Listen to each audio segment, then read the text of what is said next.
Meseret Adishmaya, Masechet Kritut, Daf Yud, nous commençons Daf Tet Amud Bet à la Mishnah, 12 lignes avant la fin de la page. La Mishnah nous enseigne le dîne suivant: Aïcha Sheyalda Vladot Arbe, une femme qui a eu plusieurs naissances. Vladot Arbe, et comme nous l'avons vu, un Vlad, ce n'est pas obligatoirement un enfant qui est né à maturité, même une fausse couche. S'il y avait un Vlad, c'est aussi considéré comme une Leda, et la femme doit apporter des korbanot, comme toute Yoledet, comme c'est marqué dans le Pasuk au début de Parashat Tazria. Donc la Mishnah veut nous enseigner un dîne concernant ce que nous avons vu, qu'Aïcha Sheyalda Vladot Arbe apporte un korban sur plusieurs Ledot. Donc nous allons voir de quel cas il s'agit. La Mishnah poursuit et va expliquer Hipila, c'est un peu comme si c'était marqué Ketzat, comment Kigon Hipila betor shmonim nekeva, et Chazra Hipila betor shmonim nekeva. C'est-à-dire une femme qui a une fausse couche, qui a accouché d'une fille. Donc elle a 14 jours d'impureté et ensuite 66 jours de pureté, que même si elle a des saignements, elle est pure. Au bout des 80 jours, elle doit apporter son korban. Si donc, après 2 semaines, elle s'est purifiée et elle tombe enceinte, et au bout de 40 jours, elle fait une fausse couche, c'est-à-dire, comme nous explique Rashi, 54 jours de la première naissance. Donc il y a eu une première naissance, ensuite une fausse couche d'une fille, donc elle a encore 80. Donc elle a attendu 14 jours pour la Leda. Ensuite, elle s'est purifiée, elle tombe enceinte, et encore 40 jours après, elle fait une fausse couche. 54e jour de la deuxième fausse couche, elle fait une troisième fausse couche, ou de la deuxième Leda, elle fait une troisième Leda, c'est une fausse couche. Quel est le dîne? Elle n'apportera, dans ce cas-là, on va voir, elle n'apportera qu'un seul korban. Ou bien encore, à Mapelet Théomim. Mapelet Théomim, c'est une femme qui fait une fausse couche de jumeaux. C'est-à-dire, même si c'est des garçons, nous dit Rashi, là où nous n'avons plus besoin de Nekeva pour combler les 80 jours, pour qu'il puisse y avoir une naissance au bout de 40 jours, comme nous l'avons expliqué. Puisque si c'est pour un garçon, après 1 semaine et 33 jours, les 40 jours sont terminés de la naissance, elle doit apporter son korban. Si elle a ensuite une autre fausse couche, elle doit apporter un deuxième korban. C'était seulement pour la Nekeva, la fille, où il pouvait y avoir donc une possibilité d'une deuxième fausse couche dans la première Leda. Donc si elle m'appelle Théomim, des jumeaux, c'est-à-dire elle est tombée enceinte, nous dit Rashi, de 3 petits, elle avait donc des triplés, et elle a été m'appelle 1 après 40 jours, le deuxième est resté, et ensuite est sorti dans les jours de toar du premier, c'est-à-dire même après 2 semaines du premier, et le troisième dans les 3 semaines du deuxième. En fin de compte, elle apportera un seul korban dans ces 2 cas, ou bien c'est une bête dans les 80 jours d'une Nekeva, elle apportera un seul korban pour toutes les naissances, ou bien dans le cas de Théomim, un seul korban pour les naissances. Mais Rabbi Yehuda dit non, mais via à la Rishon, mais via à la Shnia, mais via à la Shlichit, mais via à la Revi'it. Rabbi Yehuda dit elle apporte un korban sur la première, pas sur la deuxième. Ensuite elle apporte sur la troisième et pas sur la quatrième. Alors Rashi nous explique que Rabbi Yehuda est en marloquette aussi bien dans le premier cas des Vladot, les 80 jours, dans les 80 jours, donc on est les 54 jours, et même dans le cas de Théomim, et Rabbi Yehuda pense qu'elle apporte un korban sur le premier Vlad, mais pas sur le deuxième. Pourquoi? Parce que le deuxième est né dans Melot, c'est-à-dire dans les 80 jours du premier. Donc puisqu'il est dans les 80 jours du premier, il n'y a pas de korban pour cette deuxième fausse couche, c'est juste le korban du premier, mais pour le troisième, puisque le troisième n'est pas né dans Melot du deuxième, alors là, effectivement, il faudra un korban, mais le quatrième, il est dans le Melot du troisième, donc là, il n'apportera pas de korban. Et de même pour le dîne des Théomim, des jumeaux, des triplés, c'est dans le cas où le troisième naît une fois que se termine Melot, c'est-à-dire les 40 jours du premier, mais le deuxième, c'était dans les 40 jours du premier, Donc on n'apporte pas un korban pour le deuxième, on apporte juste le troisième, puisqu'il est après les 40 jours du premier, même s'il est dans les 40 jours du deuxième, ça on n'en tient pas compte, puisque le deuxième faisait partie déjà des 40 jours du premier. La Gemara va me reprendre. Minalan, d'où est-ce qu'on sait que donc la femme peut apporter un korban sur plusieurs naissances? Des Tanetana Kame de Rav Sheshat, parce que un Tana enseigne devant Rav Sheshat. C'est marqué Zot Torah Tayoledet la Zachar v'la Nekeva. Voici la loi dit la Torah de la femme qui a accouché, si c'est un garçon ou une fille. Mais la mère de là on apprend. Shemivia Korban Echad al Vladot Tarbe. Puisque c'est marqué Zot Torat, Torat nous dit Rashi, c'est un pluriel, Rabim, c'est-à-dire peu importe combien il y a eu de naissances, elle apportera un korban. Echol Afaleda ve'ala Ziva. Est-ce que aussi on apportera sur une leda, une ziva, c'est-à-dire un seul korban, si il y a eu 3 jours de ziva, ensuite le 4e jour elle n'a pas eu de saignement, et le 5e jour elle met au monde un petit, ou une fausse couche, donc ça c'est une leda dans le zov, une leda beziva. Est-ce que dans ce cas-là elle apportera un seul korban, et pour la leda et la zeva, Talmud lomar zot, c'est-à-dire que la Torah dit non, zot, seulement pour cela. Il faut un korban pour l'un comme pour l'autre. En tout cas, la Gemara reprend katane yachol al leda va la zeva nvea korban echad. Donc la Gemara voulait dire, au départ, c'est-à-dire on reprend ce qu'on a voulu dire dans la Havamina, la Gemara avait voulu dire que pour la leda et la ziva, on n'apporte qu'un seul korban, puisque c'était une leda dans la ziva, et la meata, c'est ainsi de la Gemara achladam viyalda, une femme qui a consommé du sang. Ou achla chelev viyalda, ou achla dam viyalda. C'est-à-dire elle a mangé de la graisse interdite, elle doit apporter un korban, et elle met au monde un enfant, elle doit apporter aussi un korban. Est-ce que tu vas dire, la korban echad, puisque c'était en même temps? Et quelle est la havamina de dire que s'il y a une leda avec une ziva, elle apporte qu'un seul korban? Alors la Gemara reprend et dit, voici comment il faut lire la braïta. Yechol ala leda shlifne melot val leda shlachar melot. Est-ce qu'on peut donc apporter le même korban sur la leda qui est dans les 80 jours, une fausse couche qui était dans les 80 jours de la première naissance, et aussi sur une leda qui était après les jours, les 80 jours de Mélode? Donc là, Talmud le Marzot, non, c'est-à-dire que la Torah vient dire un korban pour chacun, pour la leda qui est après Mélode, c'est-à-dire après les 80 jours de la Nekeva de la fille qui est née. Là, effectivement, on apporte un nouveau korban, comme nous l'avons vu expliqué dans la Mishnah. La Gemara reprend Epila Betor Shmonim, donc nous avons vu la marloquette entre Rabbi Yehuda et les Chachamim. D'après les Chachamim, lorsqu'il y a eu une fausse couche, tous les 54 jours, donc on va parler de plusieurs fausses couches. Même la première, c'était une fausse couche d'une fille. 54 jours après, fait une autre fausse couche, donc ces 54 jours, c'est dans les 80 de la première fille. On ne considère pas, d'après Rabbi Yehuda, que c'est une nouvelle naissance. Ensuite, si 54 jours plus tard, elle fait une troisième fausse couche, là, cette troisième-là ne se trouvait pas dans Mélot de la première. D'après Rabbi Yehuda, il faudra apporter un korban pour cette troisième fausse couche, alors que pour les Chachamim, un seul korban pour tout. La Gemara nous reprend que chez Timtselomar, si donc tu viens réfléchir, expliquer les paroles de l'un comme de l'autre, tu diras les divrei Rabbi Yehuda, Vlad Rishon Gorem, ou mi Vlad Rishon Moné.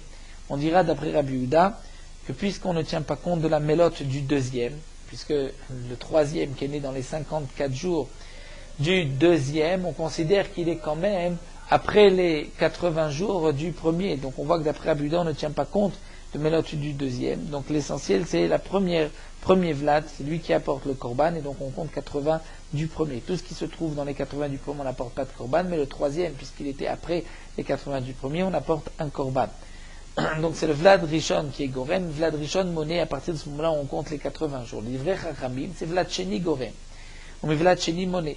D'après les Chachamim, c'est que, puisqu'on est Chayav que sur le dernier, donc on voit qu'on tient toujours compte de la dernière fausse couche. Le korban, c'est de la dernière fausse couche, c'est-à-dire puisque le premier, on n'a pas terminé la mélote, que déjà il y a une autre fausse couche, donc on n'apporte pas pour la première fausse couche, on apporte pour toujours la dernière. Ça, c'est ainsi qu'on va expliquer les Chachamim. Vlad Sheni Gorem. Mais Vlad Sheni Moné, donc on commence à compter à partir du deuxième, c'est-à-dire du dernier, de la dernière fausse couche.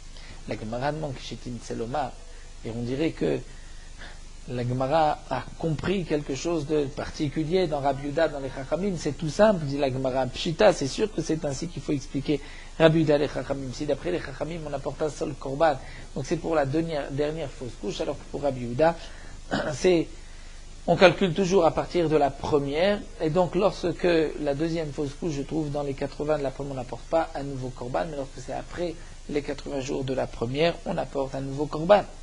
Alors la Gemara poursuit, nous dit, donc, Shita Achita, c'est sûr que c'est ainsi. La Gemara répond, non, m'appelle Théomi Mitzterchelen. Le chidouche, c'est pour la femme qui a accouché, comme nous l'avons vu, des triplés. Ça, le Kadatachamina, on aurait pu penser que Bema Pellet Théomi Modé Rabuda Rabanan, que si elle accouche des triplés là, Rabuda est d'accord avec les Chachamim, qu'on tient compte de la dernière naissance. C'est-à-dire que le chidouche, c'est que Rabbi Yehuda est quand même machloket, kamash manan. J'aurais pu penser que il est d'accord que c'est comme une longue naissance, étant donné que la femme est tombée enceinte de 3 petits. C'est vrai que il y a eu 3 fausses couches, des moments différents, mais malgré tout, c'est le même ibour, la même grossesse. Donc peut-être qu'on tient compte, même d'après Rabbi Yehuda, du dernier, donc kamash manan que non, que d'après Rabbi Yehuda, on tient compte jour donc du premier et peut-être du troisième, s'il est après Mélot du premier. La Gemara continue, quel sera le din d'après Rabbi Yehuda, puisque nous avons vu que d'après Rabbi Yehuda, on compte par rapport au korban à partir de la première fausse couche, et si la deuxième fausse couche s'est faite dans les 80 jours, donc il n'y a pas un nouveau korban, si c'est après les 80 jours, il y a un nouveau korban. Et nous avons vu que s'il y a une troisième fausse couche, tout dépend, cette troisième fausse couche se trouve dans les 80 jours de la première fausse couche, mais pas de la deuxième. Donc d'après Rabbi Yehuda, la deuxième, puisqu'elle était dans la première, dans le mélote de la première, dans les 80 jours de la première fausse couche, on ne donne pas à la deuxième fausse couche des jours de mélote par rapport au din donc du korban. Mais Betouma demande à par rapport au din de Touma, est-ce que Maliam Rabbi Yehuda, est-ce que Rabbi Yehuda dira la même chose? Mais juste que la Rabbi Yehuda a dit que le deuxième vlad, c'est comme s'il n'est pas là, on n'en tient pas compte, c'est seulement il y a un korban. C'est-à-dire que pour la troisième fausse couche, on regarde, est-ce que le moutier est né dans les mélodes, dans les 80 jours, ou dans les mélodes, les jours que c'est un garçon ou une fille, donc 80 jours pour la fille, dans les 80 jours de la première, mais on ne tient pas compte de la deuxième. Donc Rabbi Yehuda avait dit que Mandel était seulement pour le korban, que Mandelo Yatsacha Ashuri ala Kriva korban, étant donné que la deuxième fausse couche ne s'est pas fait dans un moment où elle pouvait déjà apporter un korban pour la première fausse couche. Donc, oil veche, donc c'est pour cela que Vlad Chenik et Mandel était damé, que la deuxième fausse couche, on n'en tient pas compte, on ne lui donne pas des jours de Mélot. Aval et Inyan Touma, donc on ne donne pas un nouveau korban. Et on ne calculera pas par rapport à la deuxième, mais par rapport à la Touma Vetahara, et Masfir avec Mandéité damé, puisque Touma Vetahara ne dépend pas d'un moment où on peut apporter un korban. Donc c'est comme si Mandéité damé, on doit tenir compte quand même de la deuxième fausse couche pour lui donner les jours de pureté et d'impureté. Et donc, on mifseke Touma décheni, on memale yomet tahara de rishon. Et donc, la Touma du deuxième va interrompre les yometoirs du premier, et ensuite, on va compléter les jours de pureté de la première naissance, puisque, d'après Rabbi Yehuda, on tient compte de la première mleda. Donc, est-ce qu'on va dire juste que les jours d'impureté de la deuxième naissance vont faire une interruption dans les jours de pureté de la première? Et donc ensuite, Adam Moné Yomet Tahara la Sheni, on continuera ensuite, après avoir complété les jours de Tahara du premier, on complétera les jours de Tahara pour le deuxième. Odilma, ou peut-être que non, les Rabbi Yehuda Chumra ou des Hitlé. Peut-être que ce que Rabbi Yehuda a dit, qu'on tient compte de la première naissance et pas de la deuxième, c'est juste une Chumra. Par rapport au din que le troisième devra apporter, pour la troisième fausse couche, elle apportera un korban. Avalacha, mais ici de dire qu'il n'y a pas de touma pour la deuxième, kula rouv et kula letle, peut-être que Rabbi Yehuda n'a pas de kula. Donc c'est une question, que pensera Rabbi Yehuda par rapport à la touma de la deuxième fausse couche? Amar Ravuna Misura. Ravuna Misura va répondre tashma. C'est marqué yoledet shochatim izokim alea biyom mem lezacha ou biyom shmonim la nekeva. Une femme qui a accouché, si elle a donc un korban Pessah qu'elle doit apporter, on pourra faire la shrita et asperger le sang de ce korban le 40e jour pour un zachar, ou bien biyom shmonim la nekeva si elle avait accouché d'une fille le 80e jour. Et donc on pourra faire la shrita le 40e, le 81e jour. La Gemara pose la question, mais Atkan Temehaï, comment on peut faire la shrita et la zrika du Korban Pesach le 40e jour ou le 80e jour? Elle est encore impure, ça fait encore partie de Melot. Donc elle n'est encore Mechuseret Kapara tant que le 41e jour, le 81e jour, elle n'a pas apporté ses korbanot. Donc elle est encore Mechuseret Kapara. Comment on peut faire la shrita et la zrika le 40e ou le 80e jour? Famar Rafriza a répondu à Mané Rabbi Yehuda. Il a expliqué ça après Rabbi Yehuda, Damar Vlad Sheni Keman Delete Dame. Rabbi Yehuda a dit que le Vlad Sheni c'est comme s'il n'était pas là. Et donc on expliquera cette braïta, nous dit Rashi, pour une femme qui a accouché des jumeaux. Aujourd'hui, un garçon vit et le lendemain, un deuxième. Donc c'est vrai que le 40e jour du deuxième, c'est le 41e jour du premier. Et donc le 41e jour du premier, elle peut apporter un korban pour le premier. Et donc ce qui est marqué ici, que Shochatim Zokim Beyom, même les Zachar, c'est le 40e jour du deuxième, mais qui est le 41e jour du premier. Et donc elle n'est, dans ce cas-là, même si elle n'a pas encore apporté son korban, mais elle pourra apporter son korban. Donc on peut faire la shrita, puisque c'est le 41e jour, et qu'aujourd'hui elle apportera son korban, et après avoir fait la shrita de son korban Pessah, elle pourra apporter son korban pour la leda, et elle pourra manger son korban Pessah le soir. En tout cas, nous voyons ici que d'après Rafriza, qui explique d'après Rabbi Yehuda, que le Vlad Sheni, c'est comme s'il n'est pas là, puisque on a dit 40e jour du deuxième, qui est 41e du premier, donc on ne tient pas compte du deuxième. Mais si tu dis que malgré tout, par rapport à la Touma, Rabbi Yehuda est d'accord que le deuxième, c'est comme s'il est là, alors la question se posera, même, comment on fera la shrita le 40e jour? Il ne peut pas le manger encore le soir, puisque le soir, ce n'est que la fin du 40e jour du deuxième, et il faut attendre le 41e jour pour qu'elle puisse manger son korban. Donc tu vois, il a lave shmamina, les tahara, les tumas, sfirel, rabida, vlachini, keman, delete, dame. Que ce que nous a dit Rabbi Yehuda, qu'on ne tient pas compte de la deuxième fausse couche, la deuxième naissance, puisqu'elle était dans Melot, dans les 40 jours ou les 80 jours de la première, c'est que vraiment on n'en tient pas compte ni pour la touma, ni pour la tahara, pour la pureté. Et donc pour les dynimes de touma, pas seulement pour le korban, même pour les dynimes de touma. Alors la Gemara va reprendre, va dire non, en vérité, je peux te dire que par rapport à la Touma et Tahara, Buda est d'accord qu'on tient compte de la deuxième naissance. C'est juste par rapport à la première, par rapport au Korban, donc on tient compte de la première naissance. Et cette Braïta, où c'est marqué qu'on fait la Shrita le 40e jour, c'est Pesach Haba Betum'a. Il y a d'un Korban Pesach qui de toutes les manières va être sacrifié en état d'impureté, parce qu'on parle dans le cas où la majorité des Bnei Israël sont impurs. Et donc, puisque c'est Betum'a, l'impureté, c'est pour cela que le soir, même si elle est Mechuseret Kapara, elle pourra encore manger ce korban. La Gemara pose la question, mais elle ne peut pas manger ce korban, puisque même si on sacrifie le korban Pessah, parce que la majorité du klal Israël est impure, c'est seulement une impureté de Met, s'ils ont touché des morts, mais pas une impureté de Ledet ou d'autres choses. C'est marqué que le korban Pesach, même s'il est Babetouma, même si la majorité du klal d'Israël sont impurs parce qu'ils ont touché des morts, malgré tout, Zav, Zava, Nida, Veyoledet n'en mangent pas. Donc, la question revient, pourquoi va-t-on sacrifier un korban, asperger le korban Pesach le 40e jour de la deuxième naissance, puisque elle est encore impure, le soir elle ne pourra pas manger. Alors la Gemara va répondre, Ahi lo achle kilotavila. Là-bas, pourquoi on dit Zavin, Zavot, n'en mange pas? C'est parce qu'elles ne sont pas trempées dans un mikveh. Tania, Ahi, des shochatim, zokim alea, da tavla.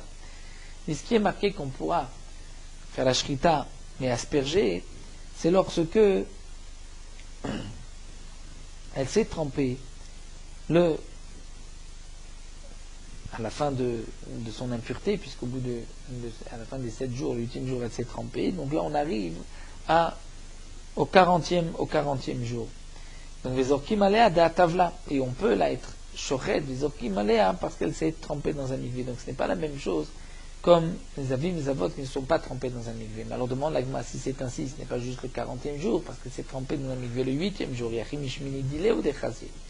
L'agma répond non, mishmini lo chazier. Pourquoi? Parce qu'il pense que ça va, tvulium des av kezav d'amétir. Le 8e jour, après naissance, après la ziva, elle ne pourra pas. Pourquoi? Plutôt ici après la naissance, parce qu'un tvulium des av est comme un zav. Donc pendant les 8 jours, bien elle s'est trempée, mais elle a encore le statut d'une zav, elle ne pourra pas manger. Alors la Gemara continue, mais alors yachib yom mem namelo chazé, puisqu'elle est encore tvulium. Il faudra attendre le lendemain. La Gemara répond, non, là, ici, en vérité, biom même chazé, elle pourra même le 40e jour le soir. Pourquoi? Parce qu'on pense que lorsqu'on a terminé l'impureté, lorsqu'il ne manque que les korbanot, ce n'est pas comme le zav. Et donc là aussi, lorsque elle a terminé les 40 jours de la Leda, c'est vrai qu'elle est mechuseret kapara, mais elle n'est pas considérée comme le lait pendant les jours impurs, et donc c'est pour cela qu'on pourra asperger et faire son korban Pessah. Et la Gemara continue, Rava d'Amam Mechusar Kipurim des Zav Kezav Damé, d'après Rava qui lui considère que même le Mechusar Kipurim d'un Zav est comme un Zav, et donc il ne mangera pas le korban Pessah. Donc là aussi, il lui manque les korbanotes de cette femme de la Yoledet, donc elle ne pourrait pas manger du korban. Alors, Aïe Matnita Echi Mitarisla, comment on va expliquer cette braïta où c'est marqué que le 40e jour, on peut asperger son korban. Ravashi, Rava metaretzla beyom mem leitzirat zachar, beyom shmonim leitzirat nekeva, et Rabbi Ishmaeli. Et Rava va expliquer que on parlera ici du 40e jour de la yitzirat, la fécondation d'un zachar pour un garçon, ou 80 jours de la nekeva. Et d'après Rabbi Ishmael, Dehama qui a dit la zachar même ve'echad, la nekeva shmonim ve'echad. C'est-à-dire que lui a dit que le zachar, il faut 41 jours pour qu'il soit fécondé, pour qu'il y ait une leda. Et la nekeva, c'est shmonim ve'echad, 81. Et donc de cette manière, Ravashi répond que Ravav ne va pas dire le 40e jour, comme nous avons expliqué jusque-là, qu'on va sacrifier le korban Pessah le 40e jour, le 80e jour de Yemet Toar, c'est-à-dire après une naissance, 40 jours après la naissance. Mais ce qu'il a voulu dire, c'est 40 jours, c'est-à-dire elle a mis le monde 40 jours depuis le moment qu'elle est tombée enceinte. Et elle a eu un garçon, là on fera la shrita le jour même, parce que jusqu'au 41e jour, on considère qu'il n'y a pas eu encore de vlad de Leda. C'est-à-dire que le petit ne rend pas impur sa mère tant qu'il n'a pas eu 41 jours d'après Rabbi Ishmael. Donc ce qui est marqué ici, qu'on fera la shrita d'une femme qui a accouché son 40e jour, si elle a accouché un garçon, ou le 80e jour, si elle a accouché une fille, on lui fera la shrita de son korban Pessah, pour qu'elle puisse manger son korban le soir. Donc on a posé la question, mais elle ne peut pas manger le korban le soir.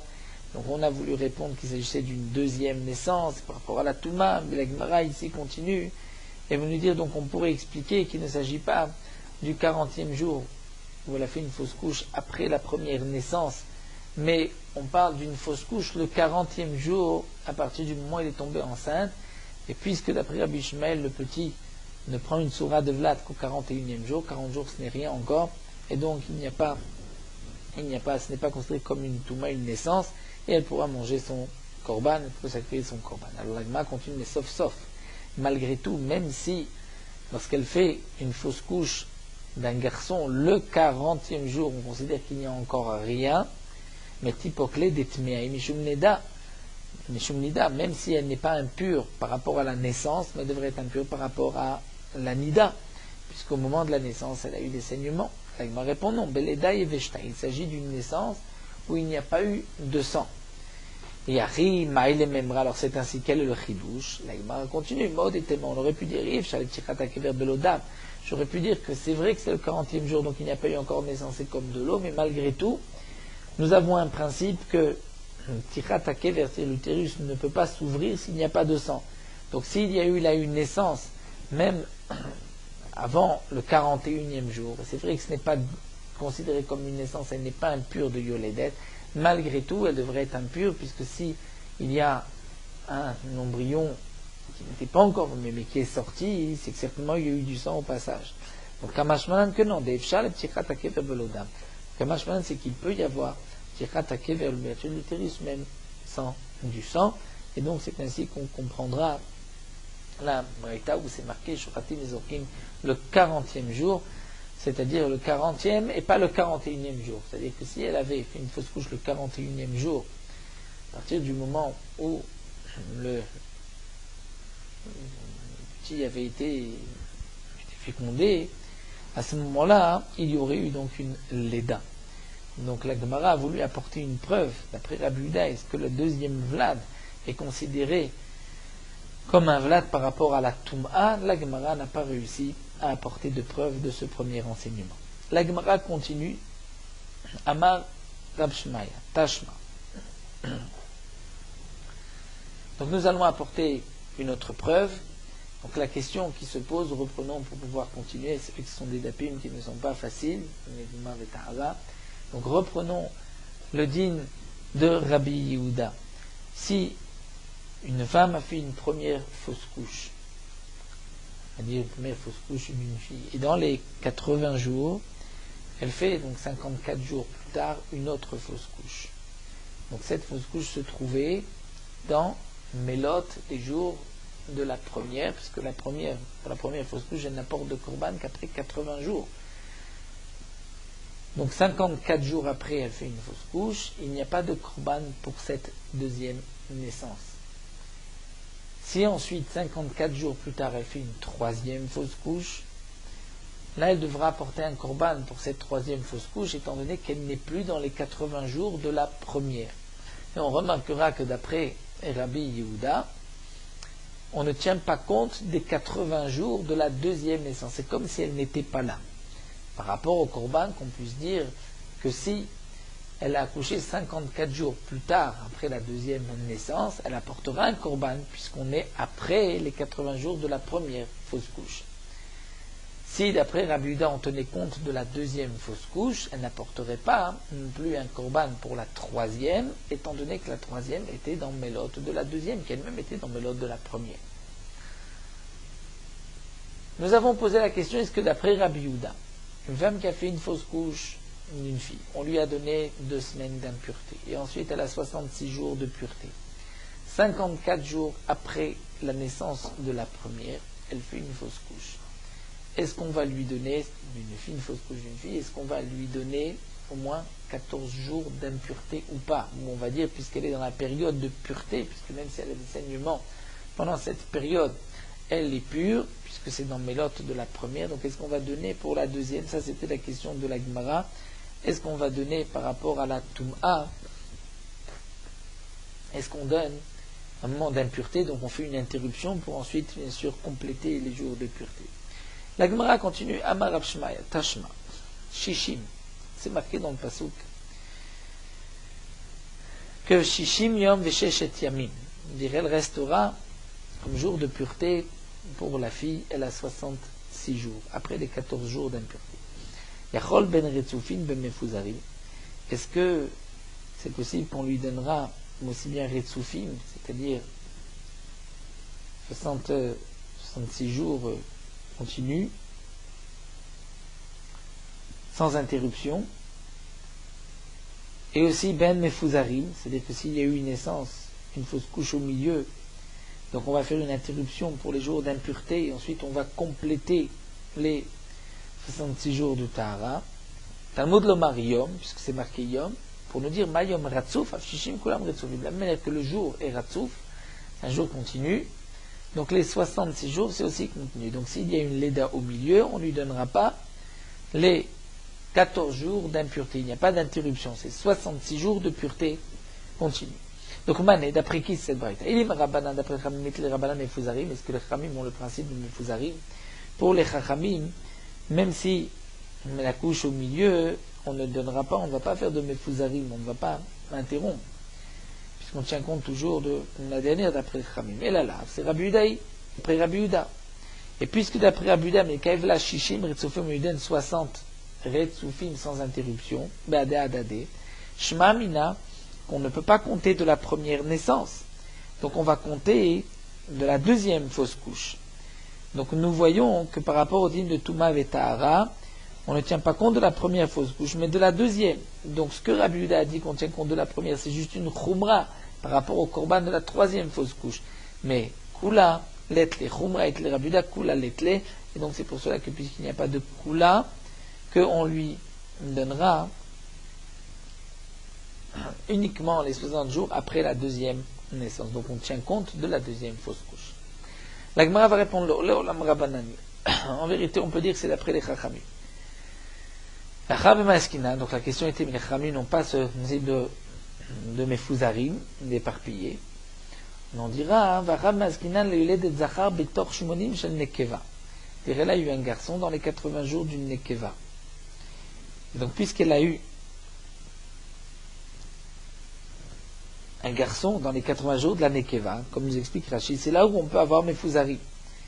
C'est-à-dire que les jours de Toar du garçon se sont terminés avant les 80 jours de la Nekeva, qui était née avant. On dirait, elle a eu une fille, et dans les 80 jours, elle a eu un garçon, et les 40 jours du garçon se terminent avant les 80 jours de la fille.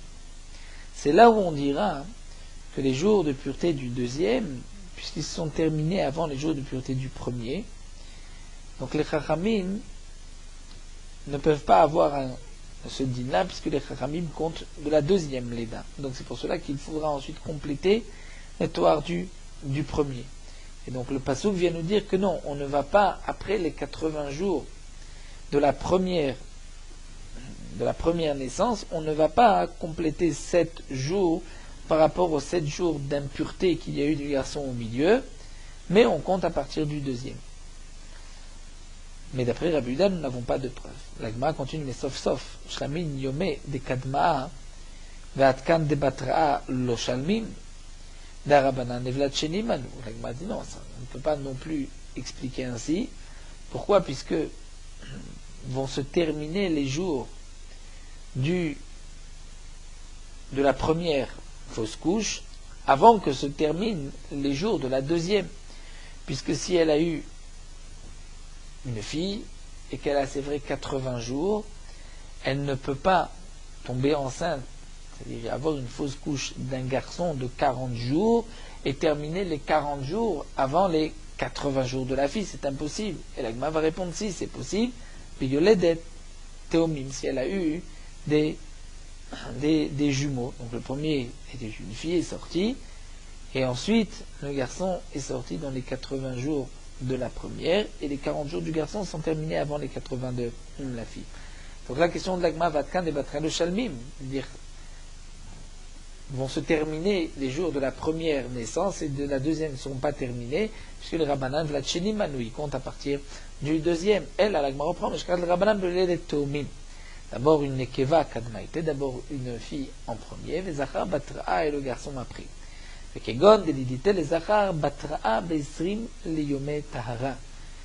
va dire que le garçon, elle a fait une fausse couche du garçon, c'est-à-dire dans les 20 jours de Tahara de la fille, et donc puisqu'il y a une interruption de 7 jours pour le garçon, min katla shiva yometuma deleda teomim nekeva, elle doit donc ensuite on va lui donner 7 jours en plus de Tahara, les 7 jours où elle était impure à cause de la naissance du garçon. Et donc, voici comment il faut lire la Braïta. Est-ce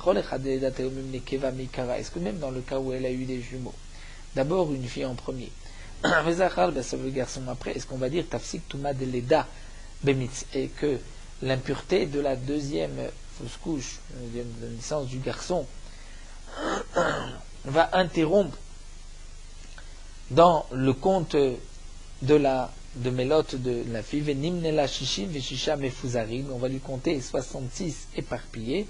Donc Tamud le Marium, donc la Braïta nous dit Yom jour, c'est Mayom Kulo Ratsouf, le jour est continu, Ab Shishim Kulam Retsufim, de même les Shishim, les 66 jours doivent être Retsufim, les contenus, et donc là on ne donnera pas ensuite pour être mashlim les jours d'impureté qu'il y a eu au milieu, mais uniquement d'après les Chachamim, comme nous l'avons vu, mais d'après Rabbi Yehuda, il n'y a donc pas de preuve. La Gemara continue à marabailler tâchement, on va essayer d'apporter une autre preuve. C'est marqué, ou shloshim yom pour un garçon, ou shloshet yamim, 33 jours. Donc on va être doré shloshim yom, 33, 30 d'abord. Yachol ben retzufim ben mefuzarim, on donne pour le garçon aussi bien retzufim, donc retzuf, un jour après l'autre mefuzarim éparpillé, Talmud lomar yom. Achenon yom, ma yom kulo ratzuf, av shloshim retzufim. Les 30 jours, donc 33 jours, doivent être un jour après l'autre. Mané, qui est l'auteur? Ilima Rabbanan, c'est d'après les Chamimit, le Rabbanan Mefuzarim, comme nous avons vu, d'après les Chamim, il ne peut pas y avoir Mefuzarim, puisque Amri Rabbanan, les Vlatcheni Mania, les Chamim ont dit qu'on compte à partir de la deuxième naissance, et donc puisque on compte de la deuxième, il ne peut pas y avoir Mefuzar, c'est-à-dire une partie avant, une partie après, c'est-à-dire pour la première naissance, la deuxième naissance, puisque d'après les Chamim, on compte toujours de la deuxième. Et là, donc tu vas être obligé de dire que c'est Rabbi Yehuda, que c'est d'après Rabbi Yehuda. Et donc d'après Rabbi Yehuda, on voit qu'on compte de la première, et Retzufim, c'est-à-dire qu'on va lui donner ensuite, pour être Mashlim les jours, on rajoutera sur les jours d'impureté de la naissance qu'il y a pu y avoir au milieu. Donc Shma mina chumra itle kula letle. Donc on voit que d'après Rabbi Yehuda, ce n'est pas une kula. S'il y a une deuxième naissance au milieu, on donne des jours d'impureté. On ne pourra pas dire qu'on ne tient pas compte du tout de la deuxième naissance. Ve'od amar Ravashi, une autre preuve, Rashi dit Tashma, c'est marqué les Sheshet Yamim. Là encore, on avait été d'orage pour l'instant Shishim Yom. Dans 66 jours, il y avait pour la fille Shishim Yom. Maintenant, Sheshet Yamim, Yechol ben Retzufim ben Mefuzarim. Est-ce qu'on va dire aussi bien Ratsouf que Mefuzar? Mefuzar, c'est lorsqu'il y a une interruption, parce qu'il y a eu 7 jours d'impureté pour un garçon au milieu.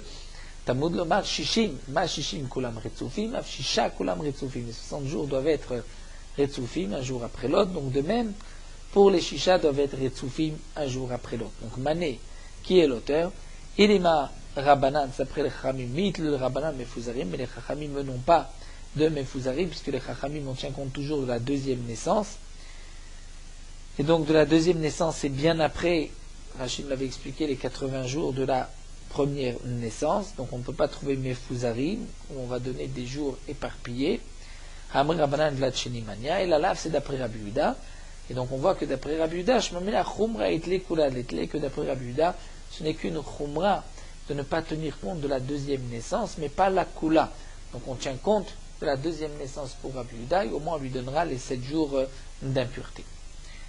Donc là, la Gemara a apporté une preuve qu'effectivement, ce que Rabbi Yehuda nous avait dit, que lorsqu'il y a eu plusieurs fausses couches, on tient compte de la première et de la troisième, puisqu'elle est après Mélote de la première, mais on ne tient pas compte de la deuxième. Est-ce que c'était uniquement pour le Korban ou même pour les dîmes de Touma? On va dire qu'il n'y a pas de Touma pour une deuxième fausse couche qui est dans le Mélote de la première. Donc la conclusion de la Gemara, c'est que Rabbi Yehuda a dit juste une Khumra par rapport au Korban, pour dire qu'il y a un Korban dans la troisième fausse couche, mais pour dire qu'il n'y a pas de Touma pour la deuxième fausse couche, ça Rabbi Yehuda ne l'a pas dit. La Mishnah nous enseigne Elomevim Korban Olev Yored. Voici ceux qui apportent un Korban Olev Yored qui monte et qui descend, c'est-à-dire en fonction des moyens de la personne. Al-Shimiat Kol, lorsqu'une personne pouvait témoigner, il a juré qu'il ne savait pas, qu'il ne pouvait pas témoigner. Ensuite, lorsqu'il reconnaît sa faute, il apportera un Korban. Walbitu Isfataim, une personne qui a juré de manger ou de ne pas manger, qui a transgressé sa chevoie. Valtumat Mikdash Vekodashar, quelqu'un qui était impur et qui est rentré dans le Beth Amikdash, il avait oublié qu'il était impur. Ou bien un homme qui a mangé un korban alors qu'il était impur. Il apportera un korban khatat qui est Olev Yored, qui en fonction de ses moyens, si c'est une bête ou des oiseaux ou de la farine. Va yoledet, la femme qui a accouché, a aussi deux possibilités de korban, va metzora et le lépreux. Tanou Rabbanan, l'Agma nous rapporte une braïta. C'est vrai que nous avons plusieurs girsaod, shtamekubetset. On va essayer d'expliquer comme c'est marqué dans les mots de la Gemara, Yeshmevi Bedalut Ve'ashirut. Certains apportent Bedalut Ve'ashirut, c'est-à-dire s'ils sont riches, un korban, s'ils sont pauvres, un autre korban. Yeshmevi Bedalut Ve'yeshmevi Bedalit Dalut. Ou bien on efface ce Yeshmevi Bedalut ou Bedalit Dalut. On va dire juste Yeshmevi Bedalut Ve'ashirut. Ou on peut dire, Yesh Mevi Bedalout, certains vont apporter Bedalout, mais en plus, Bedalé Dalout, ils sont très pauvres, ils apporteront aussi des farines. Yoledet, la femme qui a couché, mais via Bedalout Vashirut, elle a un korban si elle est riche, ou si elle est pauvre. C'est-à-dire, si elle est riche, elle apportera un mouton comme korban Ola et un oiseau comme korban Khatat. Si elle est pauvre, elle apportera 2 oiseaux. Metzora, le lépreux, mais vu Bedalout, il apporte 2 oiseaux, Bedalout, et Shmiat Akol, ou Bitouy Sfataim, Vitumat Migdash, Vekodashav, vont apporter même Bedalout, Vedale Dalout. C'est-à-dire, ont 2 possibilités, donc 3 possibilités, ou une bête, des oiseaux ou des farines. Tanya Edar, nous avons une autre braïta. Yesh mevi echat tachat echat. Parfois, on apporte 1 à la place de 1. Yesh mevi shnaim tachat shnaim, ou 2 à la place de 2. Yesh mevi shnaim tachat echad, ou 2 à la place de 1. Et yesh mevi echat tachat shnaim, ou 1 à la place de 2. Mikan atalamed la série taïfa bepruta. De là, tu apprendras qu'on peut apporter la série taïfa, même si ce n'est que une pruta. Nous allons expliquer. Yoledet, mevi achat tachat achat. La yoledet, si elle est pauvre. Alors que si elle est riche, elle doit apporter un mouton et un oiseau. Si elle est pauvre, elle apporte 2 oiseaux. Donc le mouton se transforme en un oiseau. Donc c'est 1 contre 1. Preda achat, ve'of, tachat keves. Elle apportera un oiseau, c'est-à-dire déjà un oiseau comme korban khatat, mais en plus un autre oiseau comme korban ola à la place du mouton. Donc c'est 1 contre 1. Metzora, c'est shte pridim tachat shne kevasim. Si le Metzora est riche, il apporte 2 moutons, kevasim. Si le lépreux n'est pas riche, il apportera 2 oiseaux. Donc c'est 2 contre 2. Shmiat akol bitouy sfataim tumat migdash vekodashav. Donc pour celui qui a juré à faux ou qui est rentré dans le Bet Hamikdash alors qu'il était impur, il apportera mevim shne pridim tachat kivsa achat, puisque si il est très riche, il apporte une brebis ou une chèvre, donc un seul korban. S'il est moins riche, il apportera 2 oiseaux, donc c'est 2 contre 1. S'il est très pauvre, il apportera seulement de la farine, tachat shne pridim, à la place des 2 oiseaux, donc c'est 1 contre 2. Katane mikan, katane, donc c'est marqué mikan atalamed, de là tu apprends la série taïfa shik bepruta. La série taïfa peut apporter bepruta même si ça ne vaut qu'une pruta. La farine n'est qu'une pruta. Comment on apprend cela? Minala, detanu rabana. C'est marqué Omer alay besela la misber.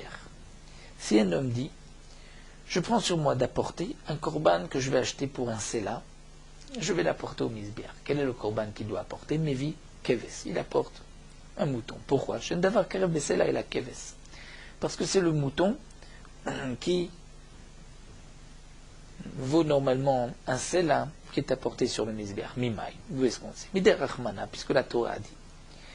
La Torah nous dit, à propos de Meïla, il apportera son hacham, Aïl Tamim Minatzon, et la Torah dit les Kesef Shkalim.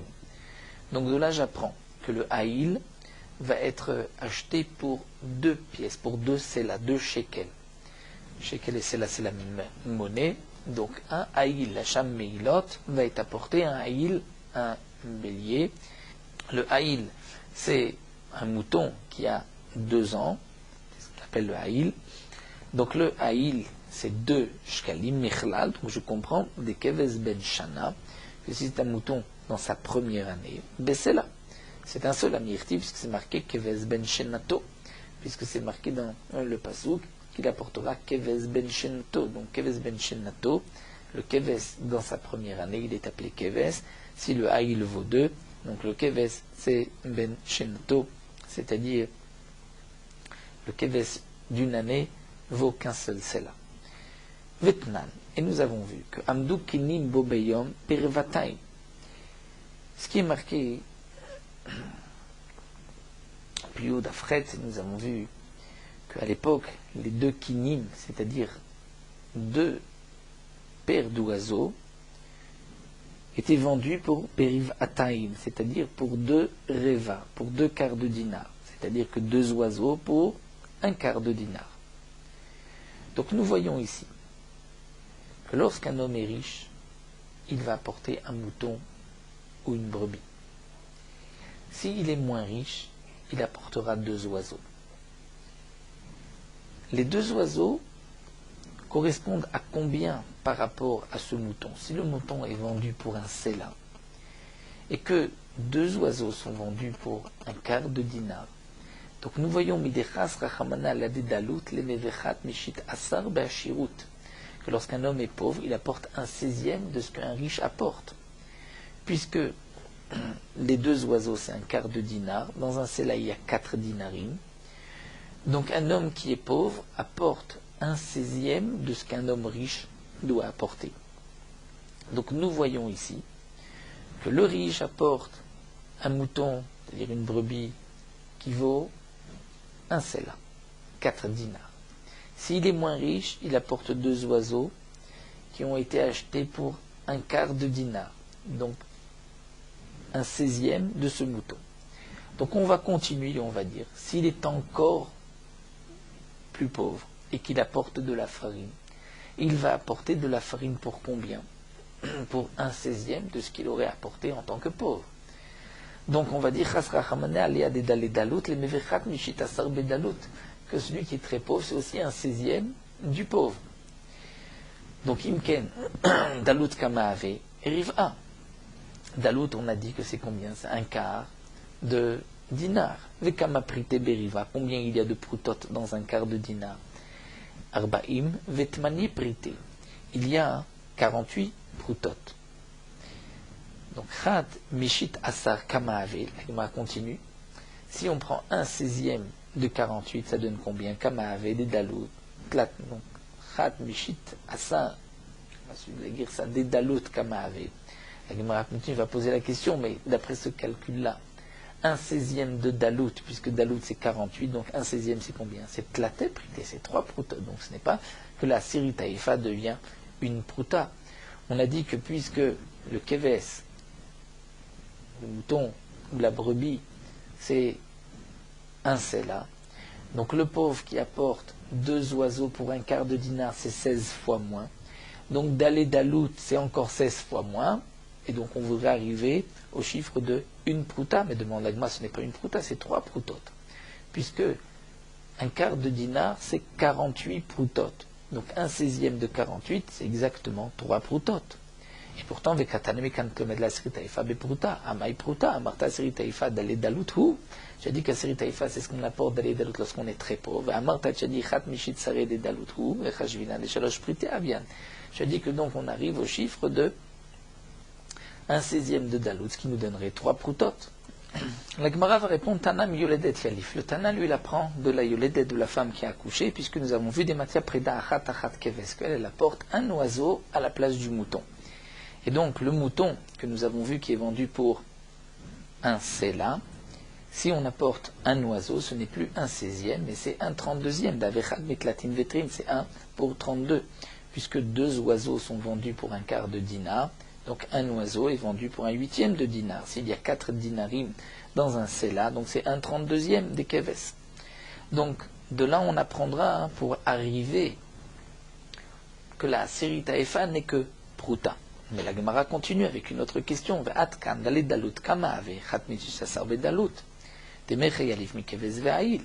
Gemara pose une question. Dans la yoledet, il n'y a pas 3 étapes. Il y a ashirut, dalut, mais il n'y a pas dalé dalut. Donc c'est vrai que entre le keves et dalé dalut et l'oiseau, on voit que entre le hachir et le dal et le pauvre, il y a une différence de 1/32e. Donc même si on voulait appliquer dans le cas de Migdash Vekodashav et de dire que le dal, le pauvre, peut apporter même 1/32e seulement du riche.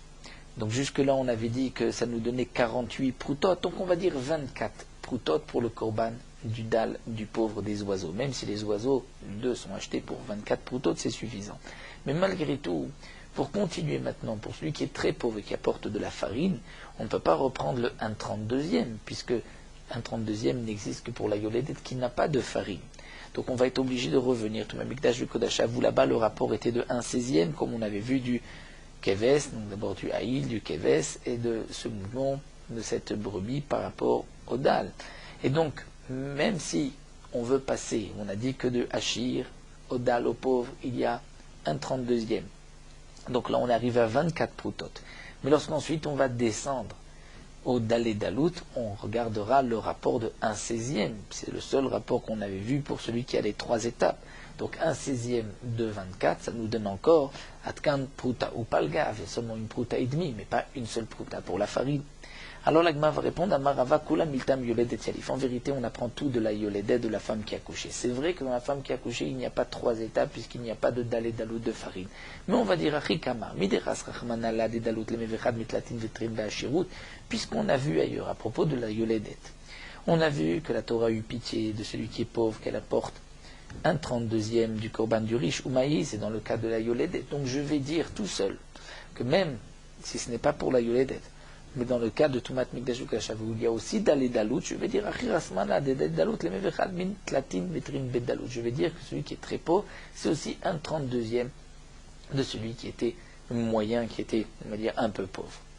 Donc, on va reprendre le calcul, on va toujours partir donc du Keves qui est un Sela, qui est donc un shekel, 4 dinarim, et on va descendre pour le pauvre de 1/32e, seulement 1/32e du riche, donc si c'est 1/32e, ça nous donnera 24 proutotes, comme nous l'avons expliqué, et 24 proutotes qu'on va maintenant diviser par 32. Alors c'est vrai, Yahri demande la Gemara, Riva des proutas avec. C'est-à-dire, ou Nechi Riva des proutas. C'est-à-dire que ça nous donne maintenant, si on va diviser 24 par 32, il nous manque un quart, c'est 3/4 d'une prouta. Il manque une prouta moins un quart, donc ce n'est plus une prouta. Et là, la Gemara répond Machina, mais c'est vrai. Est-ce que nous avons dit que d'aller Dalout, c'est au moins un série taïfa, une prouta? Pourquoi de là, Varacharal et Touye Porod, mais prouta la makom? Ça ne se fait pas d'apporter moins que j'avais prouta pour Akadosh Baruch Hu. Donc le korban, la série taïfa, le minimum qu'on va apporter, c'est d'une prouta, comme nous l'avons expliqué, puisqu'on voit ce rapport toujours de 1 pour 32. Voilà, nous allons nous arrêter ici à cette Mishnah. Nous terminons le Rot Halacha Daf Yud. Lorsque on fabrique le vin, après avoir séparé le jus de la lie, il reste encore un peu de vin dans la lie du vin. Lorsqu'on va verser de l'eau dans la lie du vin, l'eau va se mélanger avec les restes de vin et on pourra avoir une boisson qui est mélangée d'eau et de vin. Dans la Gemara, il est rapporté que celui qui va mettre de l'eau sur la lie du vin, si il a mis une quantité laquelle il va ensuite récupérer plus que ce qu'il a versé, lorsqu'il y a 3/4 d'eau et 1/4 de vin, ceci est encore considéré comme du vin, c'est-à-dire il a versé, on va dire, 3 litres d'eau et il récupère 4 litres. C'est qu'il y a donc 3/4 d'eau et 1/4 de vin, on dira la bracha de Boré Periagéfet. Le Shulchan Aruch nous dit que de nos jours, où la force du vin n'est plus comme avant, donc lorsque il y a aujourd'hui 3/4 d'eau et 1/4 de vin, ce n'est pas considéré comme du vin, on ne pourra pas dire Boré Periagéfet, on dira seulement chez Akol. C'est seulement s'il y a plus que 1/4 de vin que l'on dira Boré Periagéfet. Le Rama lui pense que celui qui mélange du vin et de l'eau, lorsqu'il y a dans le vin seulement 1/6 par rapport à l'eau, là le vin est annulé dans l'eau et on dira chez Akol. Mais lorsqu'il y a un peu plus qu'1/6, on pourra dire Boré Periagéfet. L'explication du Shulchan Aruch, le Mishnah Berurah écrit que c'est uniquement si on mélange du vin, de l'eau, avec la lie du vin, les shmarim. C'est là qu'il faut que, d'après le Shulchan Aruch, il y ait plus que 1/4 de vin. Mais lorsque c'est du vin qui est mélangé avec de l'eau, là le Mishnah Berurah explique, au nom du Gaon de Vilna, que même si on a rajouté plus d'eau, tant qu'il y a plus que 1/6 de vin, ça restera toujours donc du vin et on pourra dire Boré Periagéfet. Parmi les poskim Nesfaradim, il est rapporté au nom du Olat Tamid d'expliquer le Shulchan Aruch différemment et de dire que même si c'est de l'eau avec du vin, lorsque il n'y a pas plus que 1/4 de vin, ce n'est pas considéré comme du vin et on ne pourra pas dire Boré Periagéfet. Combien aujourd'hui on rajoute d'eau dans le vin? Il faut donc vérifier dans des endroits où on rajoute de l'eau pour savoir si on peut faire la bracha de Boré Periagefen ou pas. Donc nous avons vu qu'il y a même une marloquette concernant la chita du Shulchan Aruch. Qu'est-ce que pense le Shulchan Aruch? Est-ce que le Shulchan Aruch, lorsqu'on mélange du vin et de l'eau, pense que même s'il y a plus qu'un sixième, c'est suffisant, ou il faut plus qu'un quart?